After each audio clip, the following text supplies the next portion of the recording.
This is Micah's program, and look how pretty this is. They are going to sell these. It's made out of all wood, and it says Welcome ILC.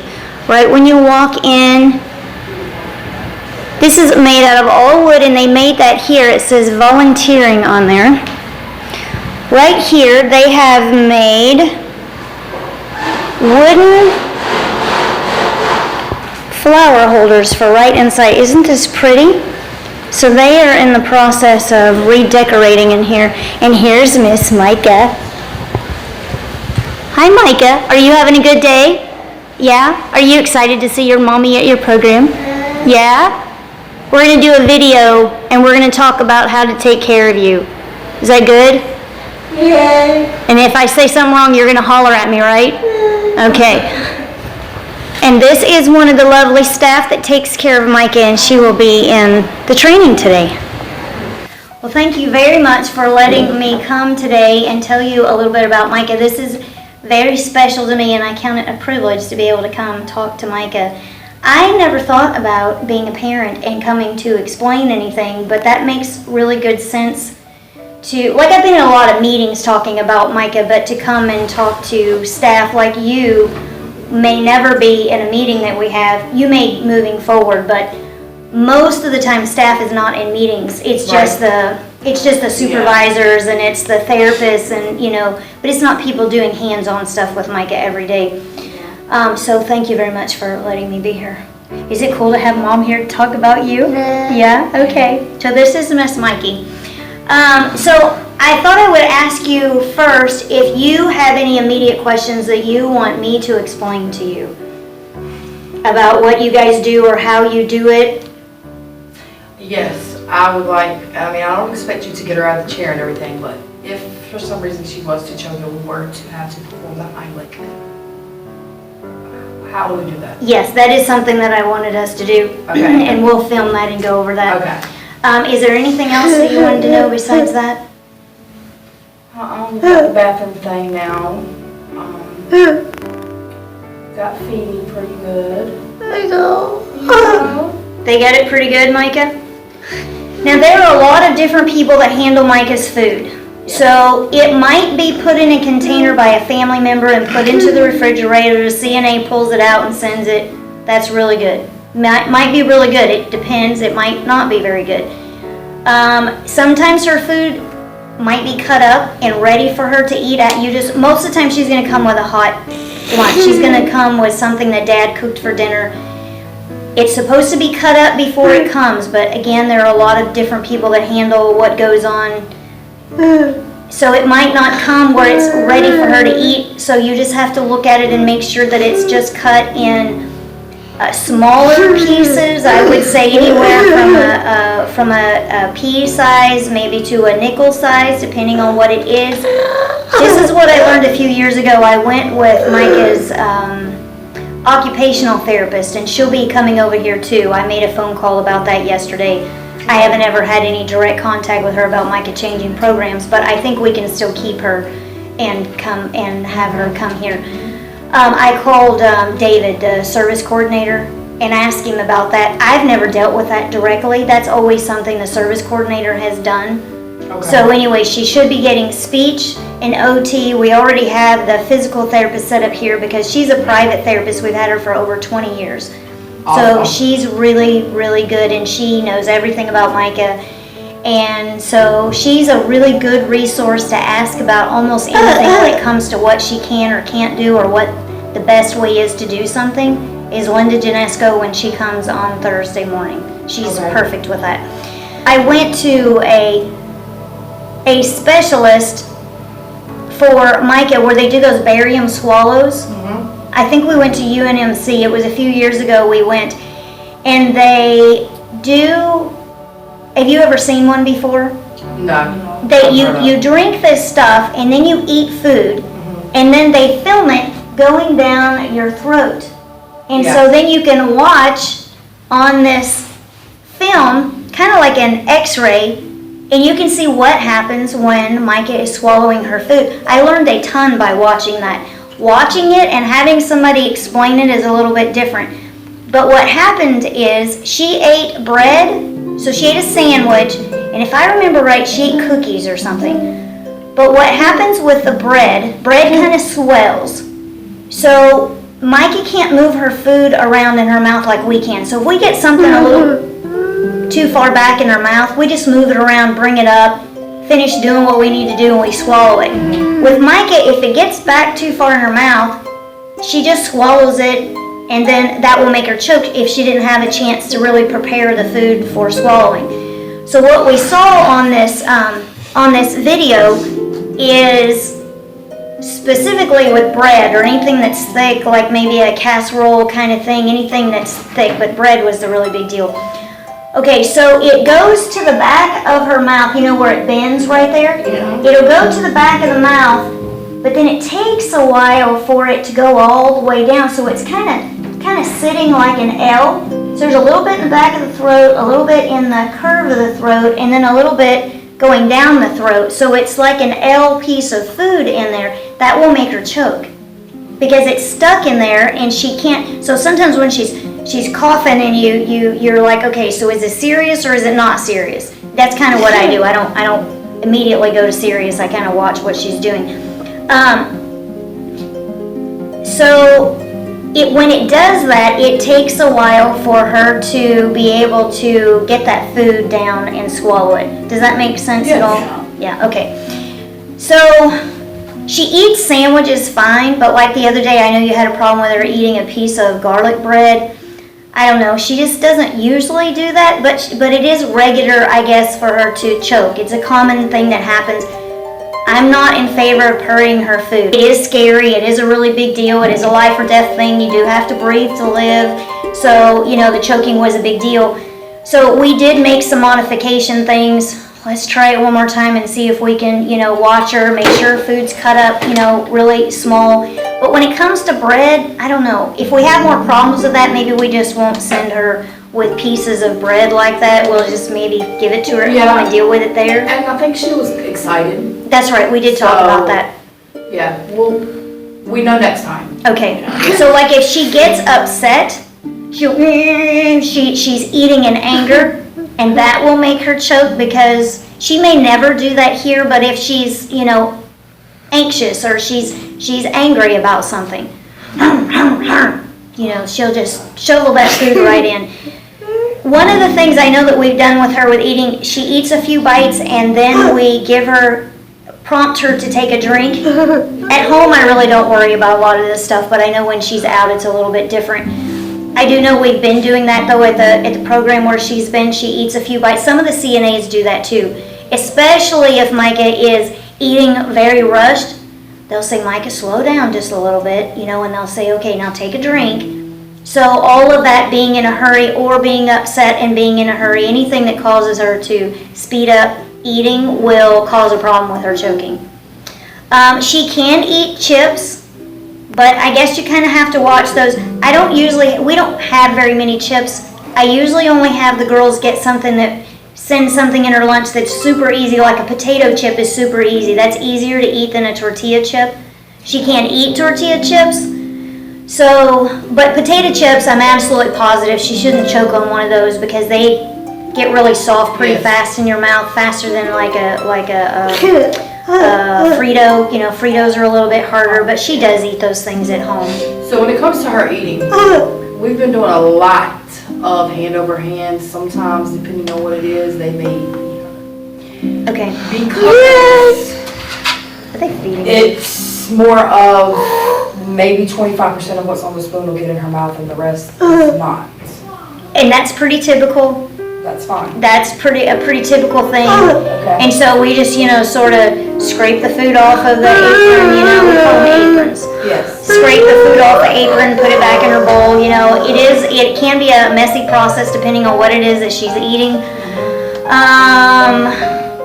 So that's pretty much the question. I just want to know, is that typical? I don't. That is I'm hungry. Yeah, that is a very typical thing. So you just, get the food back in her, back in her thing. I do know that we've used those round. We can ask the OT. They look like a pipe. They're round like a cylinder. and you can slide it over a spoon, and it just gives a little bit of bulk to it. Do you have those already? No, but I know exactly what you're talking about. I went through CNA. Maybe that would help a little bit. She just uses regular spoons at home, but she only uses a spoon. Well, and see, ours are plastic, so they're even lighter. So she probably needs something a little heavier to help her. And sometimes she bites down on plastic and she breaks it. And it will be broke. Like it'll break off or it breaks in her mouth. Okay. Yeah, So, I try to stay away from plastic with her because of that. Okay. So do you need me to send some spoons? If you can, Okay. just until we get to a shopping trip, and I'll buy. Okay, it's not a problem for me just to send some. I think we have like plenty of them at home. Okay, so we'll do the metal cups. She does. Styrofoam, yeah, cups. Does she do all right with those? I stay away from styrofoam because she crushes them. You're not having any trouble with her crushing them with her hands? No. She's doing all right She'll with them? drink by herself. Usually I'll like. Oh yeah. Oh no, I give it to her. She would let you feed her and give her drinks every single time she ate. She's just good with that. But yeah, let her do it by herself because she I can't. never tried it for myself. The styrofoam cups, they just have a tendency just to mash. I like glass a lot. Nobody else likes to give Micah a glass. It's a little heavier, so it's easier for her to drink from something that's plastic, like a hard plastic. I have some of those. You want me to send some of those too? Yeah. I'll send some of those. Okay, so I'll send some spoons, metal spoons, and I'll send some plastic cups. They have like Princess and SpongeBob and those little plastic cups. And then when, after a while, the pictures on there come off. Yeah, and then just let me know, and then we'll throw those away and we'll get some new ones. But the girls at home always use those. So we cannot use those. You cannot use those? Oh, what's the matter with using those? Because they're children. It's just an ILC thing. Oh, it's an ILC. Okay. Yeah. Because they're adults and we don't want to make them Yes. feel like we're treating them like children. Oh, that's very interesting. Michael loves them. Okay. I don't even like it. I'm trying to think. I'll just find you some plastic cups that we can Okay. send up here, and you can just leave them here. Yeah, just send maybe 2. We can just Leave them. we'll wash it every day. Yeah. Okay. Yeah. Okay. All right. Well, that's very interesting. Okay. Yes. Well, that's really cool. You're treating them like adults, but she loves them. I just recently bought her like a whole bunch of them. Okay, so let's see. That's cups. Okay, it works best with a cup if it's about halfway full. Okay. When it's completely full, she tips her cup up and has a tendency to spill it all. So if it's about halfway full, she has a chance to still tip it up but still drink it. And sometimes when she gets in a hurry too with drinks, she'll just, more's coming out than is going in her mouth, and you just slow her down. Or you can like hold the cup so it's not going all the way up, or tell her to slow down. You can have her sit her cup down and start all over again. Sometimes that's a little bit of a, Do you of a just give her deal. 1/2 a cup?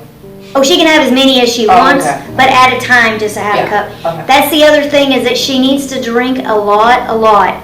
She just finished 3 antibiotics back to back, different ones for a UTI. The 3rd antibiotic she took, she didn't have a UTI, but they went ahead, she had the same symptoms. We went ahead and started her on the antibiotic, but then when they checked the urine, she had no bacteria and no infection, but we finished out the antibiotic anyway. Yes. And then they checked her again, and she was clear Monday of last week. So a week and a half ago, she had a complete blood draw, another urinalysis, and she's completely fine with everything that they checked. So she's fine. But they did make note to me yesterday that her urine smelled really strong. So let's just push the fluids. I know she drank a lot at her other day program. So I don't know. You guys go out a lot, so I don't, when she gets here, when she gets back, when she eats lunch, before she comes home, wherever you can get those spots, but make a conscious effort to make it routine so that she's really getting a lot to drink. Is that right? Do you go out a lot and drink? Work? Do you go out a lot and work? Yeah? Do you drink a lot? Yeah? So let's see. So drinking. So push fluids with her. Bathroom. I know we've talked about bathroom. She goes at 8:15 every single morning. So right before you get there, she just went to the bathroom. Do you guys leave to go on job sites about 9:30 in the morning? Yeah. Yeah. Between 9:30 and 10. And we get back by 11. Okay, so I would suggest taking her before you go and when she gets back, after lunch, before she gets on the bus. That's like a whole bunch of times, but figure out what works, because if she knows that you're going to take her, a lot of times she's dry or she's not very wet, because she'll wait for you to take her if she knows, you know, okay, I know that in a few minutes they're going to take me to the bathroom. So do what makes sense, but figure out some kind of routine. Let's see, she's gone from 8:30 to 3:30. Anyway, we can figure out, or you guys can figure out what works, you know, to take her to the bathroom and have a schedule in there. But she does pretty good if she knows that you're going to take her, because she anticipates that. It's not perfect, but it works pretty good. Okay. That's good. Let's see. She generally does not have a bowel movement during the day. She usually does that at nighttime, or she does it first thing in the morning. So that's probably not going to be something that happens during the day. It may happen on occasion, but it's not going to be a regular thing. She just sort of saves that for home, which we're really happy about. That works really good. Is that right? So let's see. Go into the bathroom. So you can put her up to the sink and wash her hands with soap every time she goes to the bathroom, and that keeps her smelling good. If you put soap on her hands, she always has her hands in her mouth. You guys know that. So she gets a lot of saliva on her. But if you guys are washing her hands after she has lunch and every time she goes to the bathroom and putting soap on them, then that keeps her smelling good. It's a really big deal to me that we keep Micah smelling as good as we can. I have them put a lot of spray on her in the morning to try to keep her smelling good. And we like to smell good, don't we, Miss Mikey? Let's see, what else is there? We get incontinence products at the house once a month. So I think she has a locker here, doesn't she, that she puts her stuff in? Or has a bin or something? Has a cubby hole? So you can tell me how much you want us to send. What we've done in the past is she wears 3 things. She wears a liner, she wears a tab brief, and she wears a pull-up. They come in 3 separate containers. We put Micah Weeks on the 3 packages, and we usually send 3 at a time until you tell us that you need more. The pull-ups, seems like they've always had pull-ups like forever and very rarely ask for more pull-ups. It's usually the liners and the briefs that you're going to need from past experience. And you guys wrote a note the other day. Just write us a note. And the lunchbox is perfect. Just write a note in there that we need more liners. We need more briefs. And then I have the girls send some more on the bus the next day. Okay. Let's see. So that's how we do that. Range of motion. Now I know Linda came last week, and she can train you guys on the best way to do range of motion with Micah and how much give and take she has in this arm. This arm is super tight, so it's scary to do range. Like, this is super tight. Can you relax your arm just a little bit? Can you relax a little bit? See how hard? I'm pushing really hard on her arm. So it feels like that will hurt her, but it won't really hurt her. But you can go out just a little bit. Can you relax your arm just a little bit? And see, she can relax. She lets go just a little bit when I say something. So every time you do it, you get a little bit more give. But it is scary if you don't really know exactly what you can do on this arm. So Linda can train you guys on doing range of motion, or give you things that she can do every day, you know, to reach up and stretch her arms out, you know, that's not actually hands-on. You guys may not have time here to do real hands-on, but at least if you know what to do and how to do it, then you'll know what this arm can tolerate. Do you see it stretching out just a little bit more? Yeah. As we do it. First we started, I could barely move it, and it's going out a little more. You relaxing your arm for me?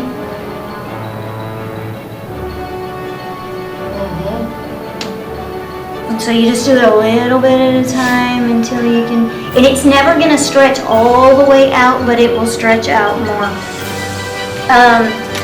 Okay, let's see.